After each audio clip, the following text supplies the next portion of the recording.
Praise the Lord. या ठिकाणी आज देवाच्या कृपेने मीटिंगचा आज तिसरा दिवस आहे. 2 दिवस अत्यंत आशीर्वादित या ठिकाणी प्रभूचं वचन प्रत्येकापर्यंत गेलेलं आहे. आणि पुन्हा हाच विश्वास आहे की आज देखील परमेश्वराचा आत्मा आम्हा प्रत्येकाशी बोलत आणि आम्हाला मोठा परमेश्वराचा गौरव होणार आहे. पण या ठिकाणी एक गोष्ट मला तुम्हाला सांगायची की अनेकदा आपण प्रार्थनेत जातो आणि आमचे आजार बरे होतात आणि आम्ही देवाच्या गौरवासाठी साखी सांगतो. माझं पोट दुखत होतं, माझा हात दुखत होता, देवाने मला स्पर्श केला आणि मी बरा झालो. पण त्याच प्रकारे आमचं हृदय खिन्न असतं, आम्ही भटकलेलो असतो. पण देवाचं वचन येतं, आम्हाला स्पर्श करतं, आमचे मार्ग बदलतात. मग ही पण एक साक्ष आहे. Praise the Lord. आणि म्हणून या ठिकाणी मी तुम्हाला प्रोत्साहन देईल की आज जसं 2 दिवस या सभा चालू आहेत आणि हा तिसरा दिवस आहे. जर वचनाद्वारे परमेश्वर ज्या कोणासंगती बोलत आहे त्याच्या जीवनाला एक नवीन वळण मिळालेलं आहे. मग तुम्ही नक्कीच ब्रेकमध्ये जसं दानार पण होईल त्यावेळेस तुम्ही पुढे येऊन तुमची साक्षी सांगू शकता की या वचनाद्वारे काय प्रभाव तुम्हावर पडला, कसे तुमचे मार्ग बदलले आणि कसं तुम्ही पुन्हा प्रभूमध्ये वळालेले आहात. म्हणून लाजू नका, देवाचा गौरव करा. Praise the Lord. या ठिकाणी पुन्हा आपण प्रार्थना करूया, आपले नेत्र बंद करूया, सर्वजण आजच्या वचनासाठी आपलं अंतःकरण तयार करूया. Thank you Jesus. प्रभू आम्ही तुला धन्यवाद देतो की तू खूप उत्तम परमेश्वर आहे. तुझे आभार मानतो का 2 दिवस तू आम्हाशी बोलला प्रभू, आम्हाला गोष्टी प्रगट केल्या उधळ्या पुत्राद्वारे माझ्या परमेश्वर. लॉर्ड पुन्हा एकदा आम्ही सर्वजण आमचं अंतःकरण तयार करतो माझ्या परमेश्वर की आम्हाला प्रत्येकाचा ताबा घे प्रभू आणि आम्हाला प्रत्येकात तुझा गौरव हो दे माझ्या परमेश्वर. आम्ही प्रत्येक जण आपलं अंतःकरण तयार करतो प्रभू परमेश्वरा. आम्हाशी बोल प्रभू आणि जे काही आम्हामध्ये तुझ्या विरुद्ध आहे प्रभू ते काढून टाक माझ्या परमेश्वरा आणि आम्हाला प्रत्येकात तुझा गौरव हो दे. पुन्हा तुझ्या वचनाची भाकर आम्हाला दे, हा मानना आम्हाला दे माझ्या परमेश्वरा आणि प्रत्येकात तुझा गौरव हो दे. विशेष करून पास्टरांना तुझ्या हातात आम्ही सोपवतो प्रभू. तुझ्या पवित्र अभिषेक त्यांच्यावर आम्ही बहुतायतने स्वीकारतो देवा आणि तो प्रत्येकाशी पुन्हा एकदा बोलला म्हणून तुला धन्यवाद देतो. सर्व गौरव तुला देतो आणि प्रार्थना प्रभूच्याच नावात मागतो. आमेन. Praise the lord. पुन्हा एकदा पास्टर मनोज तेलुरे आपल्यामध्ये आहेत. मी त्यांना वेलकम करेल की ते पुढे येतील. जोरदार टाळ्या वाजून आपण त्याचं स्वागत करूया.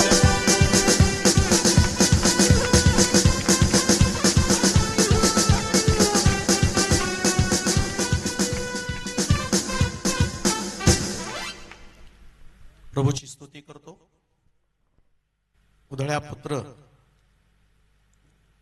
जो आमच्या जीवनामध्ये आहे तो लपलेला आहे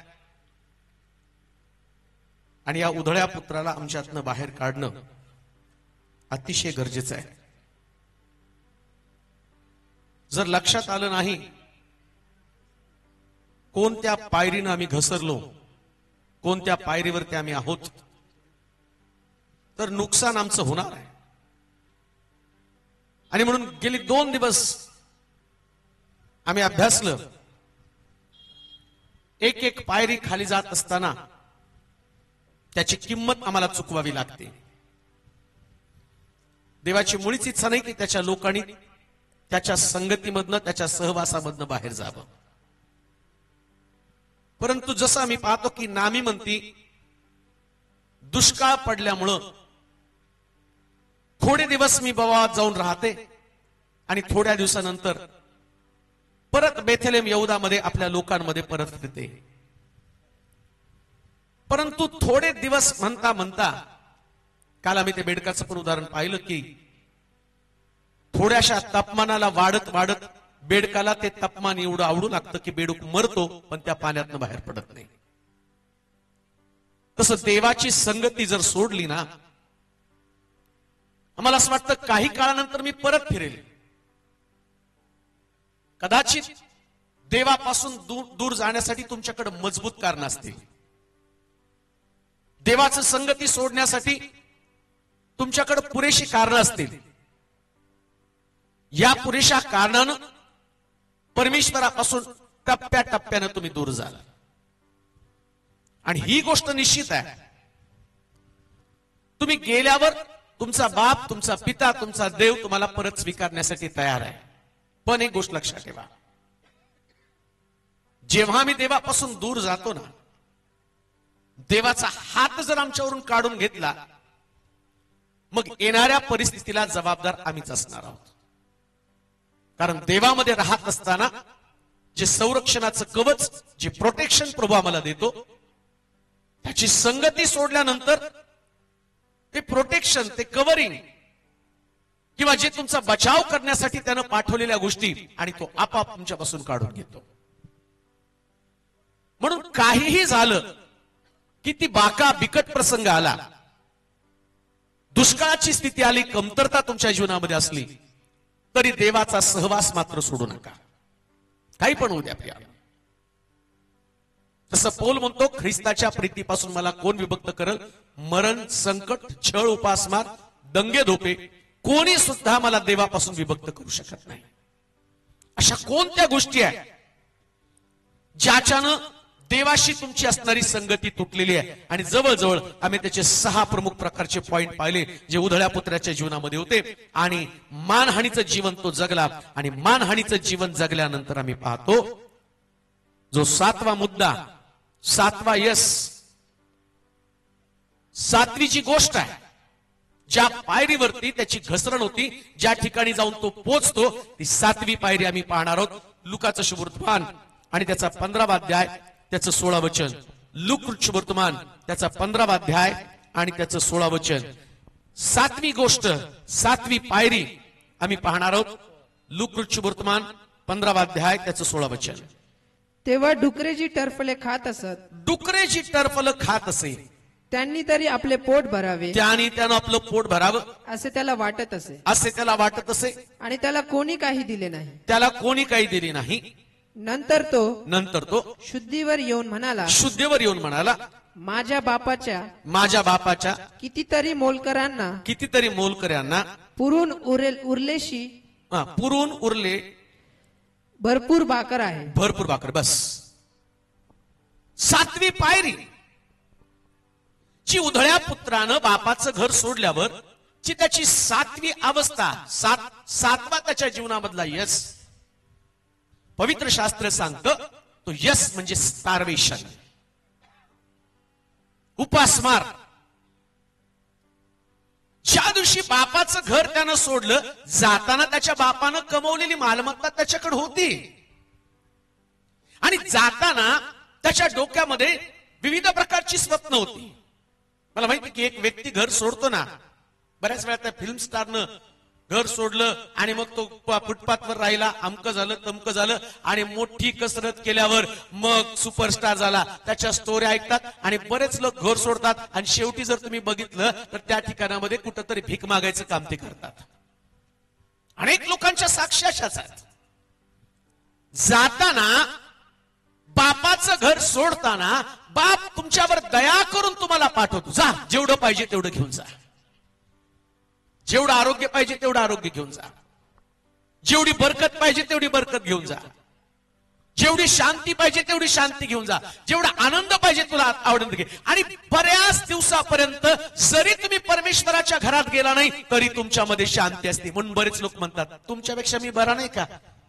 तुम्ही देवात राहून तुमच्याकडे शांती नाही, पण मी देवात नसून माझ्याकडे भरपूर शांती आहे. तुम्ही देवात राहून तुमच्याकडे बरकत नाही आणि मी देवात नसून माझ्याकडे बरकत आहे. थोडे दिवस आहे, एक दिवस येणार आहे.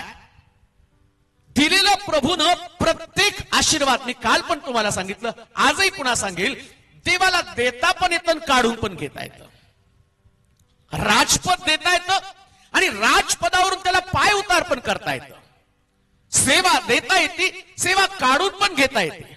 नोकरी देता येते, नोकरी काढून पण घेता येते. जसं दाविदाला जरी त्यानं पाप केलं तरी सुद्धा त्यानं लेकरू दिलं, परंतु ज्या दिवशी हे लेकरू त्याच्याकडे आलं आणि परमेश्वरानं त्याच्यावरची असणारी कृपा काढून घेतली, मुलगा आजारी पडला आणि तो मरून गेला. प्रिया, म्हणून देणाऱ्या स्वामीला विश्वासू राहणं फार गरजेचं आहे. ज्याने तुमचा पुरवठा केला, ज्याने तुम्हाला देणग्या दिल्या, ज्यानं तुमच्यावरती कृपा केली, ज्यानं तुम्हाला आरोग्य दिलं, ज्यानं तुम्हाला सुटका दिली, याच्या घरामध्ये राहण्याची मध्ये धन्यता आहे. जो देवाचं सानिध्य सोडतो आणि त्याच्यामध्ये सगळ्यात त्याची वाईट अवस्था काय, त्याच्याकडे येते उपासमार. देवाचं घर सोडलं की उपासमार. काही काळ चर्चला न जाणारे लोक घरात बसून सांत्वन करतात स्वतःचं. बरेच लोक नाही, चर्चमध्ये आता लय पॉलिटिक्स आहे, मी घरात बसूनच प्रार्थना करतो. कोण सांगितलं तुम्हाला घरात बसून प्रार्थना करायला? थोडे दिवस जोशानं आवेशानं घरात बसून प्रार्थना करतात एकदा का उपासमार व्हायला सुरुवात झाली, मग त्याची प्रार्थना, त्या प्रार्थनेची उपासमार त्याच्याकडे चालू आहे. आणि इतकं वाईट गोष्ट उधळ्या पुत्राच्या बाबतीमध्ये घडली. उपासमार इतकी भयानक आहे. मनुष्य जगण्यासाठी संघर्ष करत असतो. आत्मिक असो, शारीरिक असो, दोन्ही जीवन त्याला जगणं अत्यावश्यक असतं आणि ते जगण्यासाठी त्याला संघर्ष करावा लागतो. मग तो म्हणतो, जिवंत राहण्यासाठी मला काहीतरी खायलाच पाहिजे. काही पण खातो. जर तुम्ही टीव्हीवरती सध्या पाहत असाल तर तुम्हाला कळेल की खायला मिळत नसलेले लोक त्या कचऱ्याच्या डब्याकडे जातात आणि त्यातलं काढून खातात, जिवंत राहतात. जे तुम्ही टाकता ते लोक ते खात आहे. उपासमार अशी आहे. मनुष्य ज्या उपाशी राहतो ना, त्याच्यासमोर मिळेल ते खातो. आणि ज्यावेळेस त्याच्याकडे भरपुरी असते ना, तो सिलेक्टेड खातो. तो म्हणतो मला हे पसंत नाही. घरामध्ये रेलचेल असेल तर तो मला आई विचारते, आज तुला काय करू रे? मग तो सांगतो, आई आज बिर्याणी कर ना. आणि समजा तुमच्याकडे काय नाहीच आहे तर तुम्ही त्याला विचारत नाही तुला काय करू. जे दिल तो खातो. कोण? आणि गपचूप बसून. कारण का? तो त्या डोळ्यामध्ये पाहतो तिच्या डोळ्यातला राग आणि घरातली कमतरता या सगळ्याची जाणूव आणि मुखाटपणे तो खात राहतो. आता दुष्काळ पडल्यावर उधळ्या पुत्र काय करणार आहे? दुष्काळ पडल्यामुळं तो काय खातो हे पण त्याला आठवत नाही. स्टार्वेशन. ज्या दिवशी उपासमार व्हायला सुरुवात होती ना, या उपासमारीमध्ये इतकी ताकद आहे, खालचं पडलेलं पण माणूस खातो. खालचं पडलेलं पण. मला माहिती की लहान असताना आमची पण परिस्थिती गरीब असायची. शेंगदाणा खाली पडला तर काही लोक म्हणतात खाली पडलं उचलून खाल्लं की भूत लागतं. मग मला पण ती सवय, उचलायचं असं करायचं, ठेवायचं, पुसायचं, खायचं. का? भूक तर लागली ना. आता पडलेलं खाल का? आता नाही खाणार का? आता रेलचेल आहे. आता पडलेली वस्तू किती पण मौल्यवान असेल तरी ती कोणी खात नाही. रेलचेल आहे. उधळ्या पुत्र इतका पडला, इतका रस्सा तळाला गेला. बायबल सांगतं डुकर खात असलेल्या शेंगाची टरफलं खाऊ लागला. स्टार्वेशन. उधळ्या पुत्रासारखं आमच्या जीवनामध्ये ज्यावेळेस कमतरता येईल ना, आमच्या जीवनामध्ये ज्यावेळेस दुष्काळ येईल ना देवाच्या संगतीचा, आमच्या जीवनामध्ये दुष्काळ येईल फेलोशिपचा, आमच्या जीवनामध्ये दुष्काळ येईल आणि देवाच्या वचनाचा, ते स्टार्वेशन, ती भूक. आणि तुमच्या जीवनामध्ये काय या भुकेचा परिणाम होणार आहे? माणसाला आत्मिक भूक असो किंवा शारीरिक भूक असो, ही भूक त्याला काहीतरी करण्यासाठी भाग पाडते. आत्मिक जीवनामध्ये बऱ्याच लोकांच्या बाबतीत असं घडलेलं आहे. मी ज्यावेळेस त्याचा अभ्यास करतो त्यास मला कळलं कित्येक वेळा या भुकेपोटी आम्ही काय खातो ते पण आम्हाला कळलेलं नाही. एक वचन वाचू म्हणजे आम्हाला त्यातनं जास्त स्पष्टीकरण मिळेल. दुसरे राजे 6वा अध्याय 24 पासून 29 पर्यंतची वचन वाचूया. दुसरे राजे 6वा अध्याय. किती घातक आहे. ज्यास तुम्ही वचन ऐकाल, शिकाल, मला वाटतं की तुम्ही बायबल कधी सोडणार नाही, चर्चला जाण्याचं कधी सोडणार नाही, संगती कधी सोडणार नाही, आराधना करण्याचं कधी सोडणार नाही, देवाच्या वचनात टिकून राहण्याचं कधी सोडणार नाही. पहा दुष्काळ किती भयानक आहे, कमतरता किती भयानक आहे, उपासमार किती भयानक आहे. उपासमार झाल्यावर काय घडलं वाचूया. दुसरे राजे 6वा अध्याय 24 पासून 29 पर्यंतची वचन. यानंतर असे झाले की यानंतर असं झालं की आरामाचा राजा बेनहदाद याने आपले सर्व सैन्य मिळवले, सर्व सैन्य मिळवलं आणि वर जाऊन शम्रोनाला वेढा घातला. तेव्हा शम्रोनात मोठा दुष्काळ झाला. आणि पहा गाढवाचे मुंडक 80 शेकेलांवर व 1 पाव कापभर कबुतराची विष्ठा 5 शेकेलांवर जाईपर्यंत ते त्याला वेढा घालून राहिले. आणि असे झाले की इस्रायलाचा राजा कोटावरून जात होता. तेव्हा एका बाईने त्याला आरोळी करून म्हटलं, माझ्या प्रभू राजा तारण कर. आणि तो म्हणाला, परमेश्वर जर तुझे तारण करीत नाही तर मी तुझे तारण कोठून करू? खळ्यातून किंवा द्राक्ष मळ्यातून काय? आणि राजाने तिला म्हटले, राजानं तिला म्हटलं, तुला काय झाले? तुला काय झालं? तिने म्हटले, तिनं म्हटलं, ही बाई मला म्हणाली, ही बाई मला म्हणाली, तू आपला मुलगा दे, मला आपला मुलगा दे, म्हणजे आपण आज त्याला खाऊ व उद्या माझा मुलगा खाऊ. माझा मुलगा खाऊ. भूक, ज्या दिवशी मनुष्याला भूक लागते ना, बापाच्या घरात असलं तर तुमची भूक शमवण्याचं काम तुमचा बाप करणार आहे. पण आता बापाचं घर सोडलं, उधळ्या पुत्र बापाच्या घराच्या बाहेर गेला, बाप त्याची भूक भागवण्यासाठी जबाबदार नाही. मग आता त्याची भूक भागवणारा दुसरा एक बाप आहे. लक्षात ठेवा. ती लेकरं, छोटी छोटी लेकरं रस्त्यावरती भीक मागताना जातात आणि त्या बाईला म्हणतात, माय 1 रुपया दे. मग ती त्याची माय असते का, आई असते का? आई रुपया दे ग, आई रुपया दे ग. का? खरी आई तिची तिला सोडून गेलेली. तसा खरा आमचा बाप परमेश्वर आहे, स्वर्गातला देव आहे, स्वर्गीय राजा तो आमचा बाप आहे. पण आमच्या हट्टानं, आमच्या अहंकारानं, आमच्या मीपणानं, आमच्या स्वार्थानं, या सगळ्या गोष्टी ज्या 6 पायऱ्या आम्ही पाहिल्या, आमची स्वार्थी वृत्ती, स्वतःसाठी जगण्याची वृत्ती, किती घातक आहे. जगायचे मला माझ्या इच्छेप्रमाणे, जगायचे मला चैनबाजीसाठी, जगायचे मला पैसे कमवण्यासाठी, जगायचे जगामध्ये मला नाव कमवण्यासाठी. या सगळ्या गोष्टींच्या द्वारे हळूहळू देवापासून दूर जाणारी व्यक्ती अशा अवस्थेला येऊन पोहोचते. बायबल सांगतं तिथं त्याला भूक लागते, आणि भूक लागल्यावर कोणी सुद्धा गाढवाचं मटण खात नाही. मटण नाही हो, डोकं, कवटी त्याची. ती कवटी कशी? 80 रुपये किलो. किलो पावशेर. काय भाव आहे मटणाचं काय माहिती तिथे? किती आहे? किती आहे? काय भाव आहे मटण ते गाढवाचं? हा, गाढवाचे मुंडके 80 शेकेलांवर. गाढवाचं मुंडकं, एक मुंडकं, जी मुंडी पाय खातो आपण, रिचे चांगल्या अवस्थेमध्ये आम्ही जातो आणि ठरवतो बकऱ्याची मुंडी द्या, आणि घरी येऊन सांगतो बकऱ्याची मुंडी. आणि दुष्काळ असल्यावर गाढवाची मुंडी खातो. काय गाढवाची मुंडी? मूर्खतेचे विचार ग्रहण करायला सुरुवात करतो. प्रियांनो, गाढव अशुद्ध प्राणी पवित्र शास्त्रामध्ये सांगितलेलं आहे. गाढवीच्या शिंगराला जर वाचवायचं तर एक कोकरा अर्पण करायचा, त्याशिवाय गाढवीचं जन्माला आलेलं मूल किंवा गाढवीचं जे शिंगरू आहे ते शिंगरू वाचू शकत नाही. शिंगराला वाचवायचं तर कोकरा अर्पण केला पाहिजे, आणि जर कोकरा अर्पण करता येत नसेल तर गाढवाच्या शिंगराची मान मोडून टाकावी. कारण पवित्र शास्त्रामध्ये सांगितलं गेलं गाढवाचं शिंगरू हे अशुद्ध प्राणी आहे. आणि जेव्हा दुष्काळ पडतो ना, जेव्हा भूक लागते, त्यास माणूस काय खातो? आता देवाचं वचनाची भूक लागलेली आहे, पण देवाचं वचन सांगणार कोण आहे? नाही, देवाच्या घरामध्ये तुम्ही आहे. कुठे आहे तुम्ही देवाच्या घरामध्ये? तुम्ही तर देवाचं घर सोडलं, परमेश्वराची संगती सोडली, चर्चला जायचं सोडलं, वचन वाचायचं सोडलं, विश्वासणाऱ्या लोकांमध्ये एकत्र येण्याचं सोडलं. आता विश्वासणाऱ्या लोकांमध्ये एकत्र येण्याचं सोडलं तर तुमची भूक भागवायला कोणतरी येणार आहे. आणि मग सैतान काय घेऊन येतो माहिती का? गाढवाचं डोकं, ते पण किमती समयाला देतो.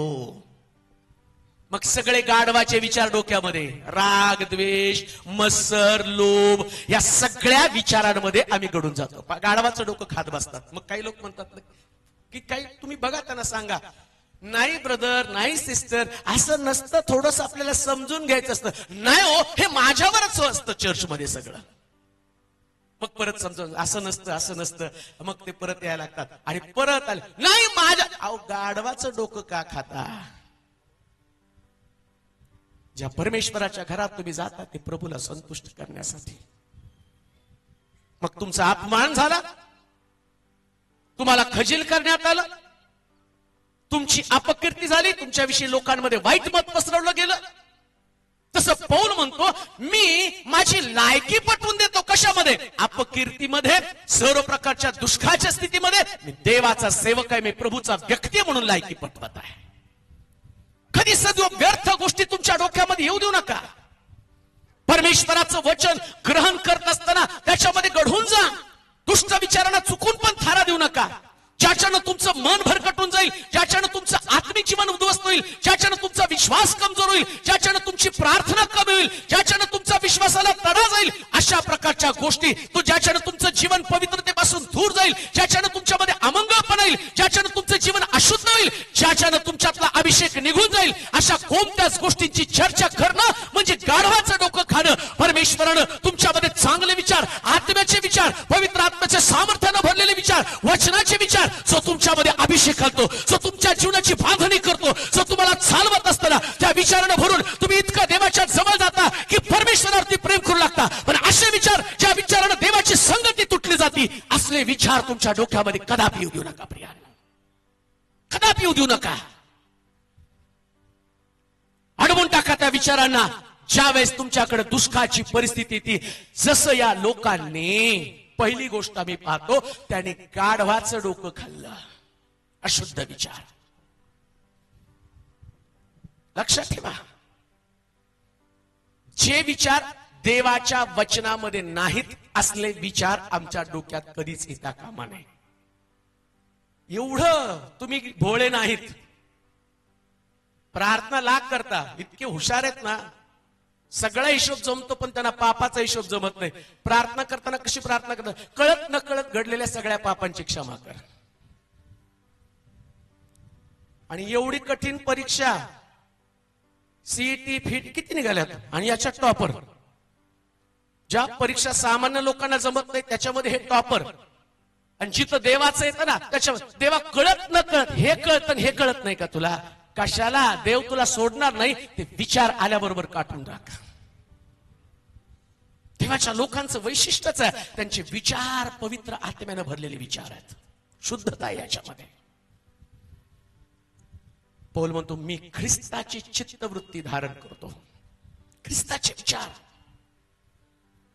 या ख्रिस्तांच्या विचारांमधली जी परिपक्वता आहे, या ख्रिस्तांच्या विचारामधलं जे माधुर्य आहे, या ख्रिस्ताच्या विचारांमधली जी शिस्त आहे, आणि ते विचार आमच्या डोक्यामध्ये आले पाहिजे.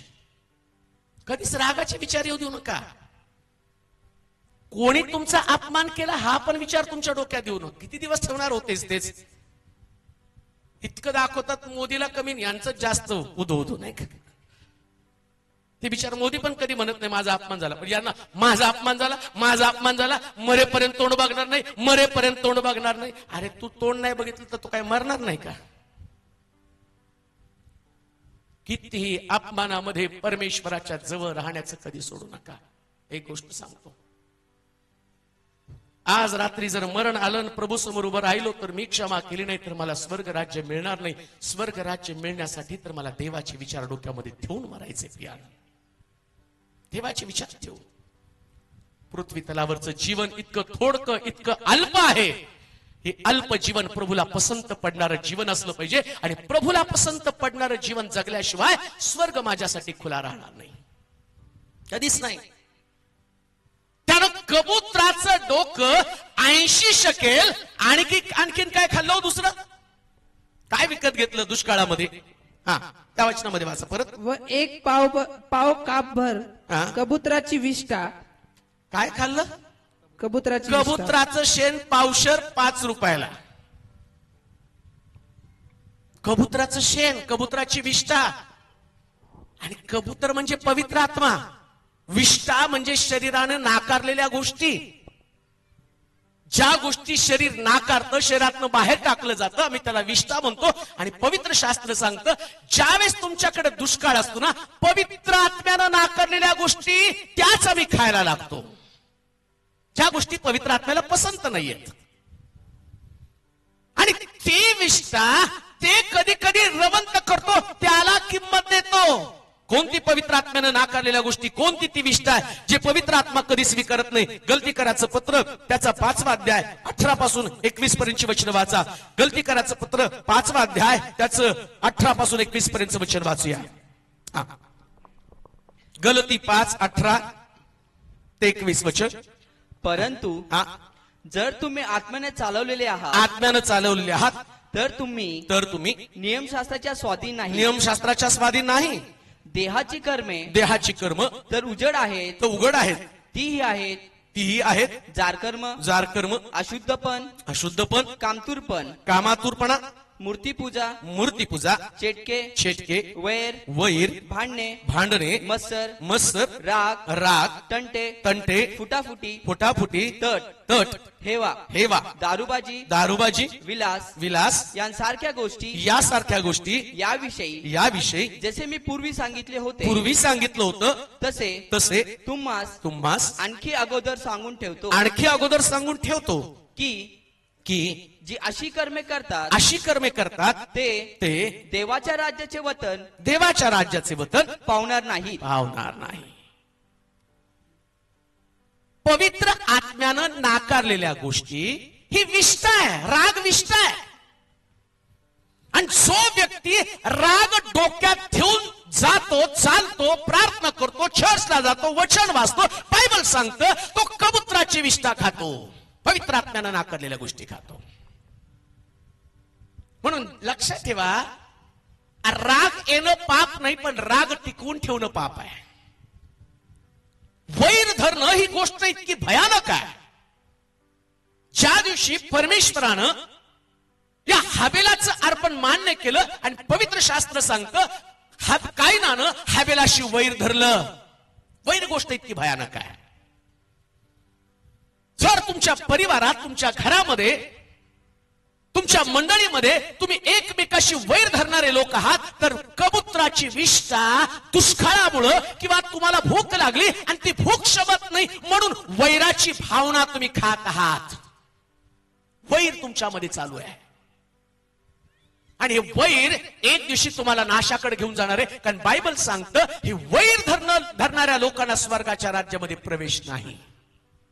किती पण धार्मिक असा, किती उपास करणारे असा, किती प्रार्थना करणारे असा, मी म्हणतो प्रार्थना उपास कमी करा, पण वैर धरणं सोडा.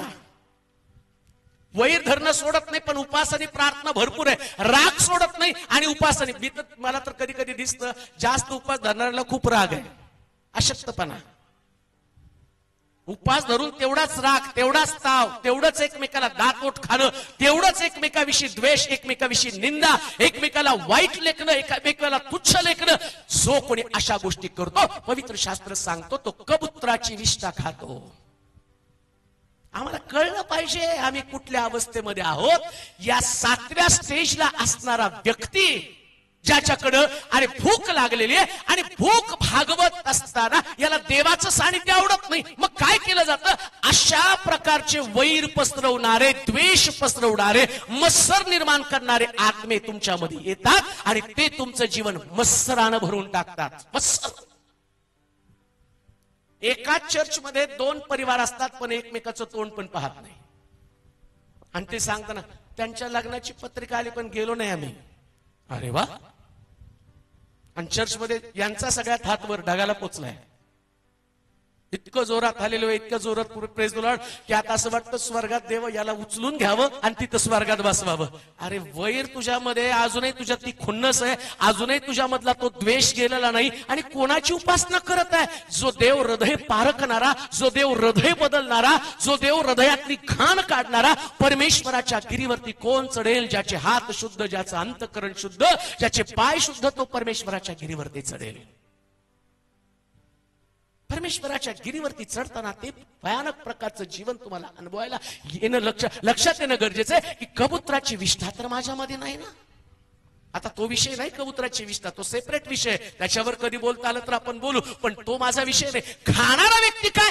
गाढवाचं डोकं आणि कबुतराची विष्ठा. आणि काय करतो माहिती का? ज्या दिवशी, कान देऊ नाही का, जो व्यक्ती ज्याची आत्मिक भूक भागत नाही तो व्यक्ती या गोष्टी खातो.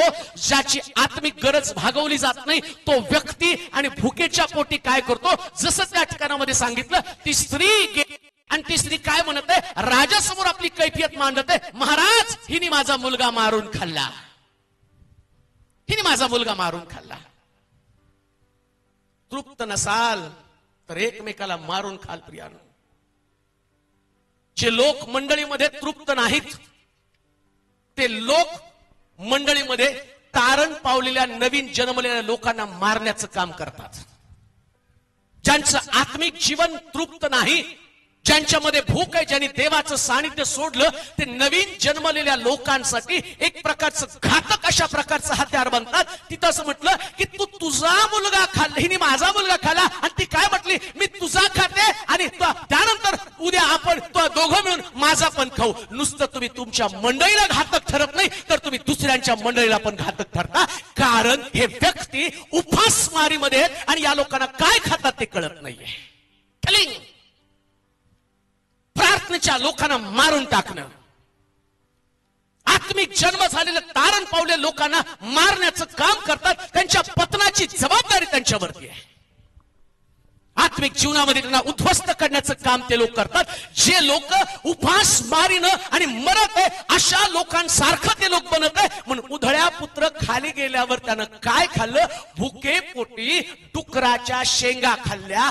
लक्षात ठेवा, तुमचं तारण टिकून ठेवत असताना देवाच्या घरापासून दूर जाऊ नका, अन्यथा तुमच्यामुळं लोक तारणातनं दूर जातील. तुम्ही अनेक लोकांना देवाच्या मार्गापासून परावृत्त करणारे लोक ठराल. अनेक लोकांचं तारण तुमच्यामुळं गमावलं जाईल. किती भयानक अवस्था. जाणारे येणारे म्हणतील एक दिवशी, अरे बापात हा तू त्यांचा मुलगा का? तुमच्या चर्च साठी तुम्ही एक अशा प्रकारचं स्टँड घ्या की तुमचं चर्च हे देवाचं गौरवाचं ठिकाण बनलं पाहिजे. प्रियांनो, तुमची मंडळी, तुमचा परिवार, तुमचं कुटुंब, तुमचं घराणं. म्हणून पवित्र शास्त्र काय सांगतं माहिती का, जस तू नवीन घर बांधशील ना, तर त्या बांधलेल्या घराला तू मुंढरे कर आणि त्याला तू काय कर, त्या ठिकाणामध्ये कठडे कर. का तर एखादा व्यक्ती वर गेला आणि तो खाली पडला तर घर मालकाला जबाबदार ठरवलं जाणार आहे. तुमच्या घराण्याला एक प्रकारची शिस्त लागू द्या. कधीही तुमच्या परिवारामध्ये कुटाळ्या करणाऱ्या लोकांना आतमध्ये एंट्री देऊ नका. आमेन म्हणाल का जोरात? जरा जोरात आमेन म्हणावं. आमेन. चर्चा नको आहे. कुठल्या मंडळीची, कुठल्या परिवाराची, कुठल्या घराण्याची, कोणाच्या घरात काय झालं याची चर्चा करता म्हणजे तुम्ही ते मारत आहात. लोकांना आत्मिक जीवनामध्ये मारण्याचं काम करत आहात. धार्मिक परिवाराची ओळख त्यांच्या घरामध्ये फक्त प्रार्थना, त्यांच्या घरामध्ये फक्त आराधना, त्यांच्या घरामध्ये फक्त देवाचं वचन, त्यांच्या घरात दुसऱ्याच्या घरातली निंदा नाही. दुसऱ्याच्या परिवारामध्ये काय चाललं या गोष्टी नाही. आणि जर तुम्ही खरे धार्मिक आहात, चर्चा कशाला करता? प्रार्थना करा ना, देव त्यांच्या जीवनाचं नीटनेटकं करावं. काय तुम्ही विश्वासणारे आहात ना, मग तुमचा विश्वास तर त्या परिवाराला स्थिर करण्यासाठी कारणीभूत ठरला पाहिजे. बंदिशाळेमध्ये असणारा पेत्र बंदिशाळेमध्ये होता आणि मंडळी एकाग्रतेने प्रार्थना करत होते. ते जर बंधनात आहे, बंधनाची चर्चा करू नका. त्याची बंधनं गळून पडावीत आणि ती कशी गळून पडावीत याची चर्चा झाली पाहिजे. ते खरं ख्रिस्ती जीवन आहे. अन्यथा जे ख्रिस्ती जीवन तुम्ही जगत आहात आणि ते जीवन तुम्ही खालच्या पातळीवरती जगणारं जीवन जगत आहात की ज्या जीवनाला कधीच प्रभू प्रसन्न करत नाही. अशुद्ध जीवन. 7वी पायरी स्टार्वेशन, भूक. आणि या भुकेमध्ये आम्ही पाहतो की तिने आपला मुलगा शिजवून खाल्ला.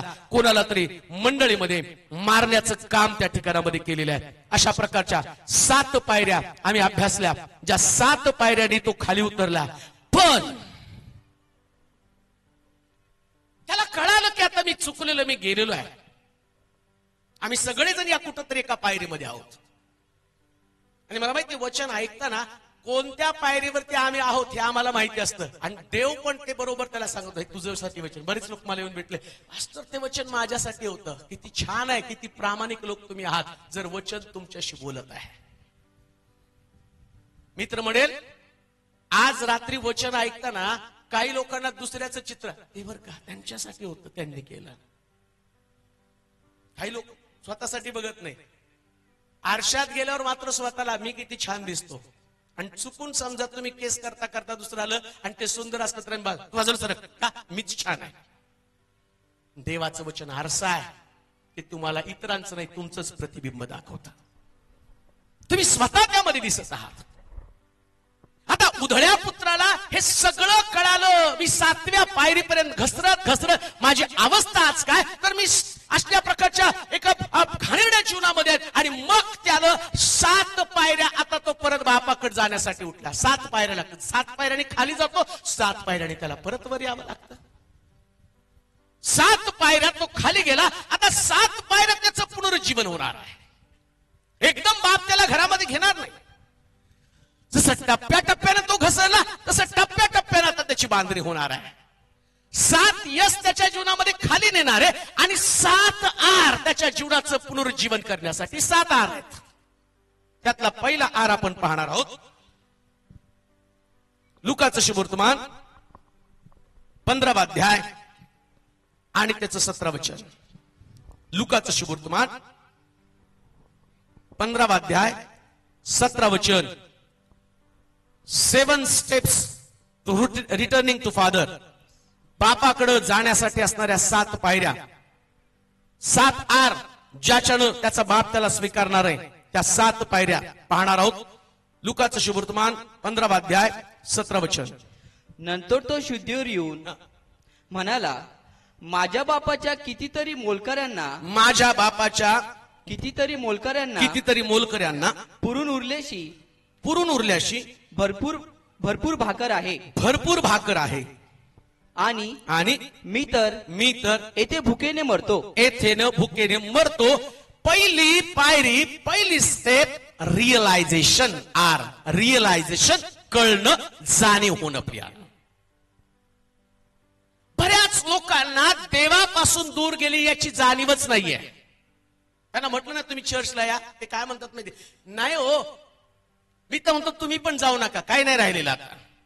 जाणीव पण नाही, सोडलंय देवाचं सानिध्य, कळालं पण नाही, देवापासून दूर चाललेलं आहे. आणि परमेश्वरापासून दूर जात असताना तुमची अवस्था इतकी हीन, इतकं तुच्छ झालेली आहे. आणि त्या अवस्थेमध्ये ज्यास तुम्हाला कोणीतरी सांगतं, ती जाणीव निर्माण व्हायला पाहिजे. जाणीव कोणती? तो म्हणतो माझ्या बापाच्या घरामध्ये किती रेलचेल होती. प्रिया, जोपर्यंत तुमच्या अवस्थेची जाणीव तुम्हाला होत नाही ना, मी कोणत्या अवस्थेमध्ये आहे, जोपर्यंत तुम्ही कुठल्या पातळीवरती पोहोचला, देवानं तुम्हाला कशासाठी पाचारण केलं, देवानं तुम्हाला कोणत्या गोष्टीसाठी बोलवलं आणि तुम्ही कोणत्या गोष्टी करत आहात. जसं आम्ही काल पाहिलं, योनाला देवानं सांगितलं तू जिवंत देवाचा सेवक आहे. आणि जिवंत देवाचा सेवक आज जर कुठे, तर पवित्र शास्त्र सांगतो त्या डेकमध्ये, त्या जहाजामध्ये एकदम तळाला जाऊन पोहोचला. आणि तो त्याला विचारतो, अरे तू कुठून आलास,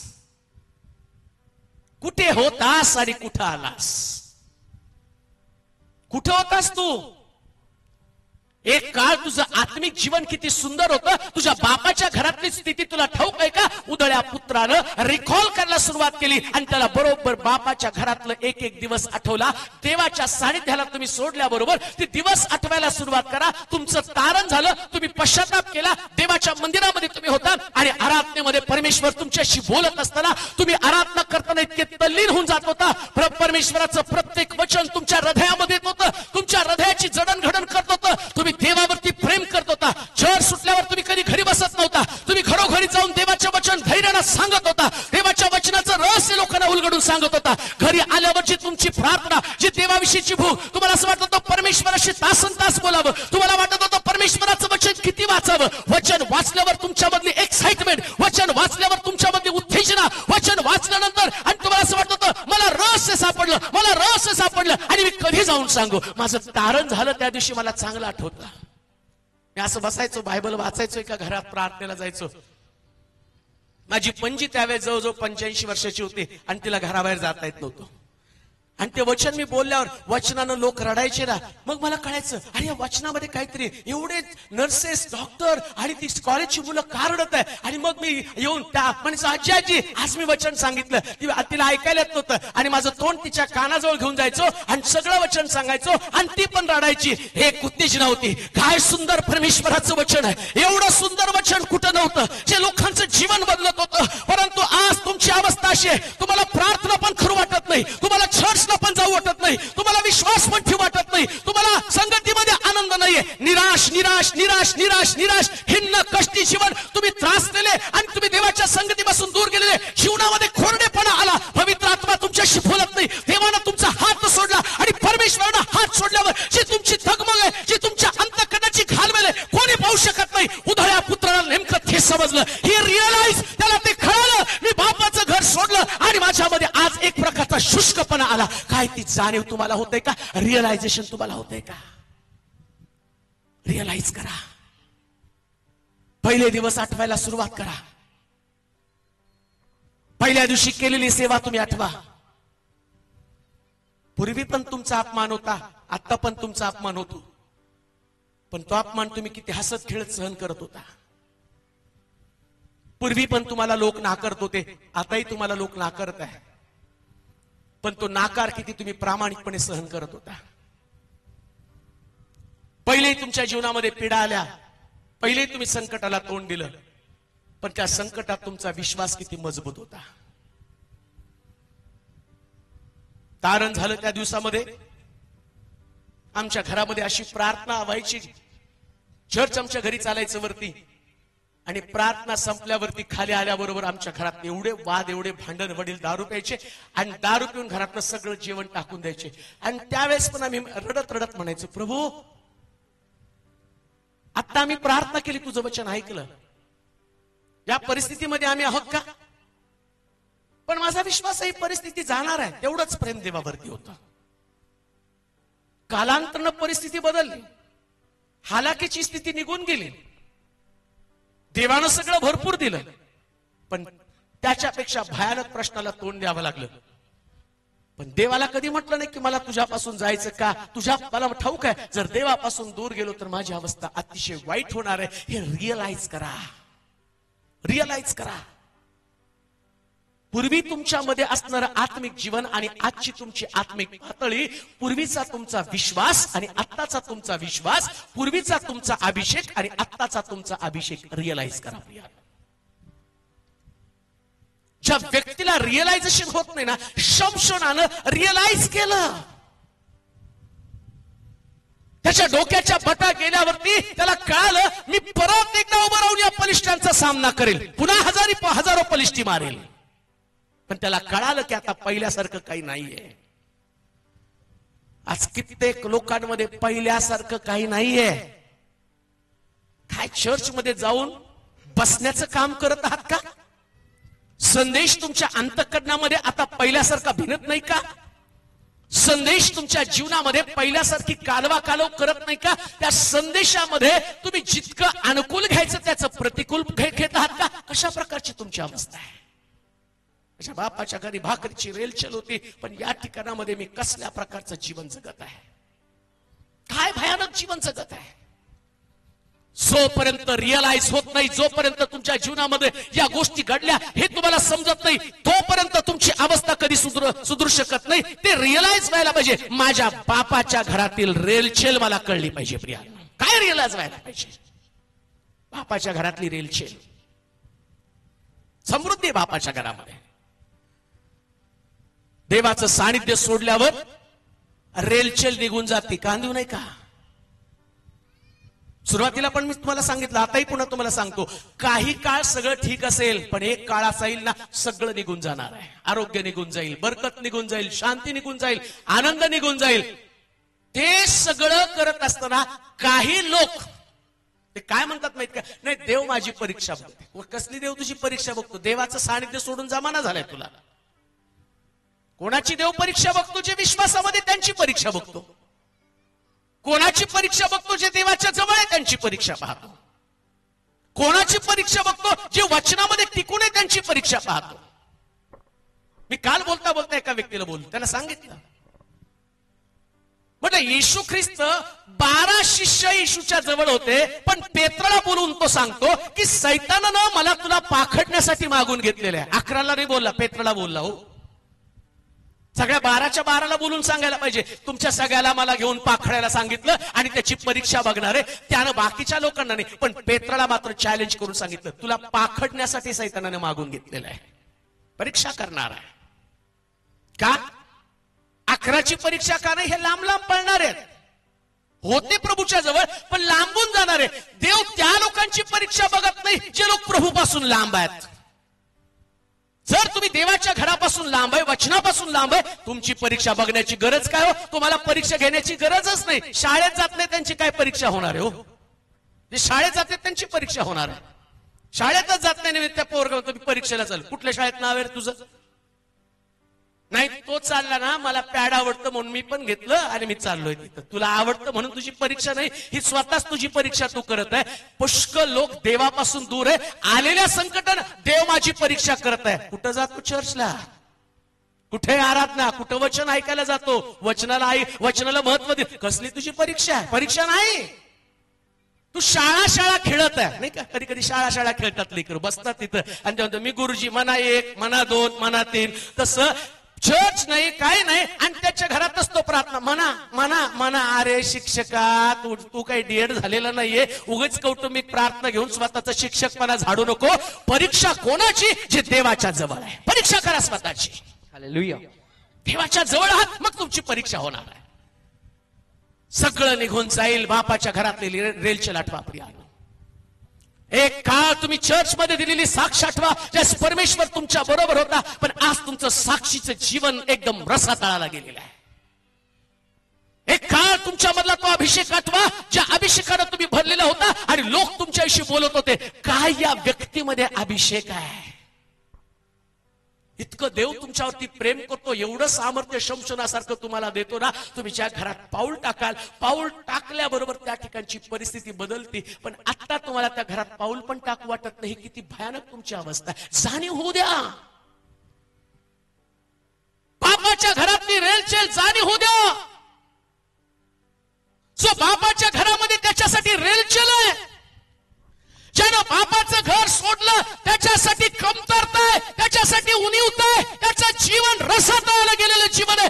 रसातळाला गेलेलं जीवन, त्याची जाणीव तुमच्याकडे होऊ द्या प्रियांनो. जाणीव होऊ द्या, खंत वाटू द्या. तो उधळ्या पुत्र, त्याला रिअलाइज झालं, त्याला कळालं मी बापाचं घर सोडलं आणि माझ्या बापाच्या घरात तर मोलकऱ्यांना भाकरीची रेलचेल आहे. हो, विधर्मी लोक प्रभूकडे येतात, आशीर्वाद घेऊन जातात. ते सांगतात मी येशूकडे आलो, माझा शेताचा प्रश्न होता, केस होती, प्रभूने जिंकून दिली. आणि ते साक्ष सांगतात. उधळ्या पुत्र म्हणतो बापाच्या घरात तर मोलकऱ्यांना भाकरीची रेलचेल, मी मात्र मरत आहे.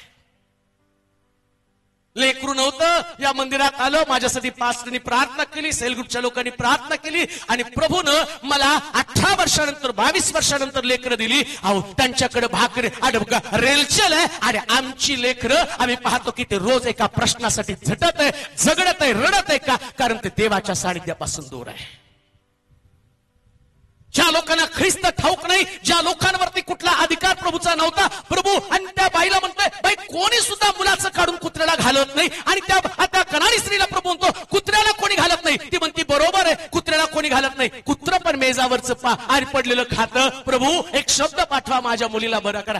ती बरी झाली, पण येशूच्या गावातले लोक बरे झाले नाही. बापाच्या घरात भाकरीची रेलचेल आहे, पण मी मात्र उपाशी मरत आहे. किती काळ लोकांना, इतर लोकांना तुम्ही आशीर्वाद घेऊन देणार आहात. देवाचे निवडलेले लोक आहे. आशीर्वादित व्हा प्रियांनो, आशीर्वादित व्हा. अभिषेकानं भरा. अभिषेक दुसऱ्यासाठी जाऊ देऊ नका. तुमचा प्रभू येशू ख्रिस्त लोकांना म्हटला मी इस्रायल मधले हरवलेले लोक शोधण्यासाठी आलेलो आहे. आम्ही हरवलो, आम्हाला शोधलं जाणं गरजेचं आहे, आम्ही सापडणं गरजेचं आहे. आणि म्हणून आम्ही पाहतो की त्या ठिकाणामध्ये त्याच्या लक्षात आलं. रूतच्या पुस्तकात पहिल्या अध्यायात 20 आणि 21 वचनामध्ये वाचूया, पटपट वाचू. रूतचं पुस्तक पहिला अध्याय 20 आणि 21 वचन. रूतचं पुस्तक पहिला अध्याय 20 आणि 21 वचन. तेव्हा ती त्यांना म्हणाली मला नामी म्हणजे गोड म्हणू नका, मला मारा म्हणजे कडू म्हणा.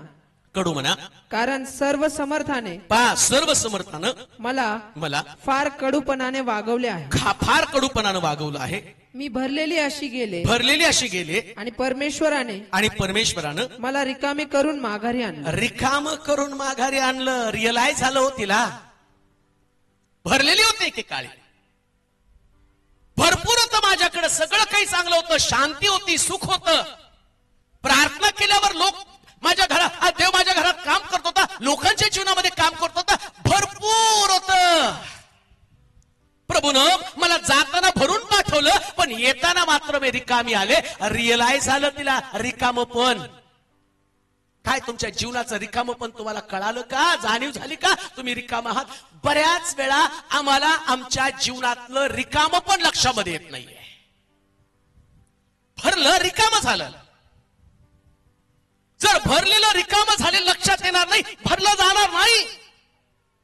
म्हणून काना गावामध्ये चमत्कार करण्याच्या अगोदर येशू म्हटला पहिल्यांदा दगडी रांजण रिकामी करा, जे आतमधलं आहे ते बाहेर काढून टाका. रांजणाला कळलं पाहिजे तो रिकामा आहे, त्याच्यामध्ये काही नाहीये. जोपर्यंत रांजण रिकाम होत नाही, नामीला त्यानं रिकाम करेपर्यंत तिला कळलं नाही की मला देवाची गरज आहे. देवानं तिला पूर्ण रिकाम केलं. मुलं मेली, त्याच्यात तिचा पती मेला, सगळं रिकाम करून टाकलं. रिकाम होईपर्यंत वाट पाहू नका. काय तुमचं घर रिकाम झाल्यावर तुम्ही प्रभूकडे वळणार आहात का? काय नोकरी गेल्यावर मग प्रभूच्या पायावरती डोकं ठेवणार आहात का? का पती गेल्यावर, जसं त्या नामीचा पती गेल्यावर ती शुद्धीवरती आली, तिचा पती मेला, लेकरं मेली, मग ती शुद्धीवरती आली. किती काळ आपण प्रभूच्या आणि सहनशक्तीची परीक्षा पाहणार, किती काळ देवाच्या सहनशक्तीची परीक्षा पाहणार. नामीनं सगळं आणि रिकामी झाली आणि मग ती म्हणते मला आता असं म्हणू नका, मला नामी म्हणू नका, मला आणि मारा म्हणा का, माझा अनुभव आहे. देव माझ्याशी कडूपणानं वागलेला आहे. देव माझ्याशी कडूपणानं वागलेला आहे. कोणी सुद्धा देवानं जगावर एवढी प्रीती केली, तारण झाल्यावर हेच वचन वाचत बसू नका. खूप आवडतं. देवानं जगावर एवढी प्रीती केली, आपला एकुलता एक पुत्र दिला. पुत्र दिला मग काय तुमच्या, आणि तुम्ही कसं वागलं तर तो पुत्र दिला म्हणून तुमच्याकडे आणि प्रेमानं बघणार आहे का? पुत्राच्या रक्तात तुम्हाला बघेल प्रियानो. कडूपणा, देवाचा चांगुलपणा तुम्ही पाहाल, पण कडूपणा पाहिलं ना तुमची साक्षच बदलून जाईल. देवाचा चांगुलपणा आहे म्हणून तुम्ही या ग्राउंडवरती आहात. एकदा का देवानं त्याचा कडूपणा तुम्हाला दाखवायला सुरुवात केली ना, जीवनात सगळीकडे तुम्हाला कडूपणाचा अनुभव येईल. तुमच्या अवतीभोवतीचे लोक तुमच्यासाठी सांगतील, इतकं निष्ठुरतेने वागतील. साक्ष का बदलता? एक सुंदर गौरवी जीवन तुम्ही जगायला सुरुवात करा. बायबल सांगतं ती नामी त्या ठिकाणामध्ये स्वतःचं कन्फेशन करते, रिअलाइज झाली की प्रभू माझ्याशी असं वागलेलं आहे, असं वागतो प्रभू. कोणी भ्रमात राहू नये. देव खूप प्रेमळ आहे. जसा तो प्रेमळ आहे ना, तसा तो ईर्ष्यावान देव आहे, खुन्नस खाणारा देव आहे. दुसरा शब्द ईर्ष्यावान या शब्दासाठी म्हटलं खुन्नस खाणारा देव आहे. एक व्यक्ती ज्यास खुन्नस खातो ना, तो वाट पाहतो, नाही का नव्हते, हा माझ्या तावडीत सापडू दे मग बघतो याला. हालेलुया. देवाच्या तावडीत सापडू नका. देवाच्या तावडीत सापडल्यावर तुमची गत बरी होणार नाही. नामी परमेश्वराने तिच्यावर खुन्नस खाल्ली आणि तिचा नवरा मारला, तिची लेकरं मारली आणि मग तिला कळालं. सगळे लोक तिला भेटायला आले. यरुशलेम गलबलून गेली आणि त्या ठिकाणात गजबज होती आणि तिला म्हटले नामी आली, नामी आली. नामी म्हणते नामी म्हणू नका हो, रिकामी झाले. जाताना भरलेली होती पण आता मात्र रिकामी झालेले. रिकाम झालं तर जाणीव होऊ द्या हो. रिकाम झालेलं आहे सगळं. परिवार रिकामा झालेला आहे. अपयश, सगळीकडे अपयश आहे. प्रार्थना केल्या जात नाही, देवाच्या वचनाचं काम होत नाही, सगळं रिकामा झालेलं आहे. पहिलंच पायरी त्या ठिकाणामध्ये म्हणले रिअलायझेशन. आणखी एक वचन वाचा की ज्यास आम्हाला रिअलाइज होतं, आम्हाला कळतं आमचं जीवन आणि त्या ठिकाणात हानी झालेली आहे. इर्मायाचं पुस्तक 6वा अध्याय त्याचं 8 वचन. इर्मायाचं पुस्तक 6वा अध्याय त्याचं 8 वचन. पटकन वाचा. इर्मायाचं पुस्तक 6वा अध्याय 8 वचन. हा. हे यरुशलेमे, तुझ्या नावावर माझा जीव उठून जाऊ नये म्हणून शिक्षा घे. नाहीतर मी तुला ओसाड न वसलेली भूमी अशी करीन. यरुशलेमेला तो म्हणतो शुद्धीवरती ये, जाणीव होऊ दे. काय जाणीव माहिती काय? एका भाषांतरामध्ये त्याला असं म्हटलं, जर तू शुद्धीवर आली नाहीस तर माझा तुझ्यावरचा जीव उडेल. देव आमच्यावर प्रेम करतो. मी सुरुवातीला सांगितलं देवानं जगावर एवढे प्रेम केलं. सुरुवातीला देव तारणामध्ये आल्यावर देव प्रेम करतो. जाताना तुमच्या संगती राहतो, जाता येता सुरक्षित. मग रस्त्याने जाताना परमेश्वर इकडून गाडी जात असताना देव येतो, त्या गाडीला म्हणतो धक्का मारायचा नाही. आणि तेवढ्या चर्चमध्ये साक्ष सांगतो, अहो एवढी मोठी साक्ष, गाडी आली माझ्या जवळून गेली, समोरच्या माणसाला धडक मारली आणि मी सुरक्षित. देव प्रेम करतो. जसं त्या लेकरावर आई प्रेम करते. लेकरू पुढे पळायला लागल्यावर त्याच्या पाठीमागे जाते, ती म्हणती गाडी उडेल, तेवढ्यात उचलती आणि आपल्या कुशीत घेते आणि म्हणतं माझं बाळ, आणि त्याची चुंबन घ्यायला लागते. आणि सुरुवातीला प्रेम करताना देव असं सांभाळतो. आणि एकदा का देवाचं मन तुमच्यावरती उडलं तो गाडीला सांगतो धडक मार. आई वडिलांचं लेकरावरचं मन उडतं ना, तर स्टोकडे जातो, जा जा. आणि सुरुवातीला ते जाऊ नको बाळा, जाऊ नको बाळा, जाऊ नको बाळा. आणि मग त्याला लागलं का मग झंडू बाम सगळे बाम लावते. पण लेकरू हट्टी ते ऐकत नाही, मन उडतं. ते म्हणते जा जा चटका. मम्मी चटका, जा मातीत हात घाल. मन उडले आता. मम्मी तर रक्त आलं, तुझ्या मस्तीने आलं. मन उडलं. आता तुम्हाला कुठले चांगले शब्द मिळणार नाही, सगळीकडे तुम्हाला नकारात्मक. यरुशलेमेला तो तेच म्हणत नाही, शुद्धीवरती ये, रिअलाइज होऊ दे. जसं पहिलं प्रभू तुला सांभाळत असेल तसं आता तुला सांभाळण्याची अपेक्षा करू नको. का? देवाचं मनच आमच्यावर चढून गेलेलं आहे. मी तर असं म्हणतो, देवाचं मन उडून जाणं याच्यासारखी भयानक गोष्ट कोणती असेल हो?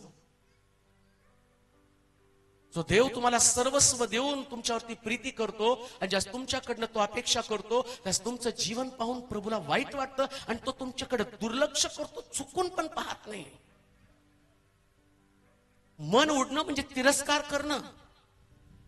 तुम्हाला माहिती का, दाविदाचा एक मुलगा, त्याच्या बहिणीवरती त्याचं प्रेम जडलं आणि त्यानं तिच्याशी जारकर्म केलं. आणि जारकर्म केल्यावर त्याला ती एवढी आवडत होती सुरुवातीला, आणि तिथं असं लिहिलं की तो त्याच्या मित्राला सांगायला लागला, तिच्याशिवाय मला चैन पडत नाही. तो म्हटला की तिला घरामध्ये बोलव, आजारी पडल्याचं सोंग कर, आणि तू काय कर, तिच्याकडनं भाकर भाजून घे आणि मग तुझी इच्छा तू पूर्ण कर. त्यानं ते केलं आणि त्यानं तिच्याशी शारीरिक संबंध ठेवले आणि तिथं असलेलं त्याचं मन उडलं आणि त्याने तिला हाकलून लावून टाकला.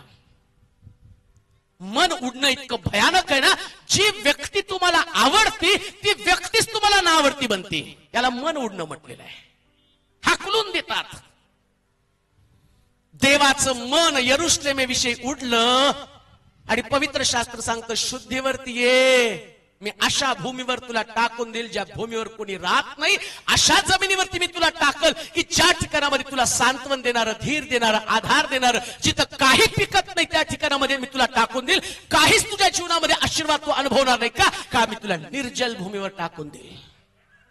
देवाचं मन उडू देऊ नका. माणसाचं तुमच्यावरती मन उडलं तर देवाला धन्यवाद द्या. आमेन म्हणाल का जोरात? आमेन. जरा जोरात आमेन म्हणा. आमेन. आम्ही माणसाच्या लय पुढं पुढं करतो, देवाच्या कमी माणसाच्या जास्त.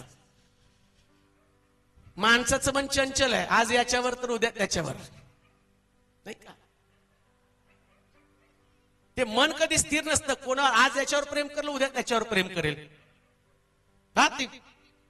लग्न होतं, नवरा बायको दोघं जण, आणि मग ते एकमेकाला इतकं प्रेम करतात. ते आहो आहो आहो आहो, तो पण अगं फोनवर, कुठे आहे का तू? मी किचन मध्ये आहे. काय करते? मी सांभाळ बर का, गॅस पासून चटका लागल तुला. ऑफिस मध्ये काम करतो पण गॅसच्या चटक्याचे. एक लेकरू होता आणि तिकडून त्याचा फोन येतो, ही काय उचलतच नाही.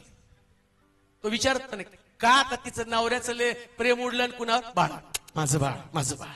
आणि तो नवरा घरात तिकडून येतो.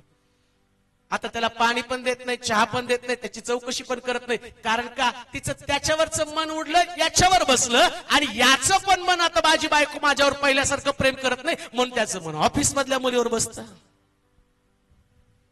देवाचं मन तसं नाही. एकदा प्रेम करतो आणि दुसऱ्यांना घालवून देतो प्रेम.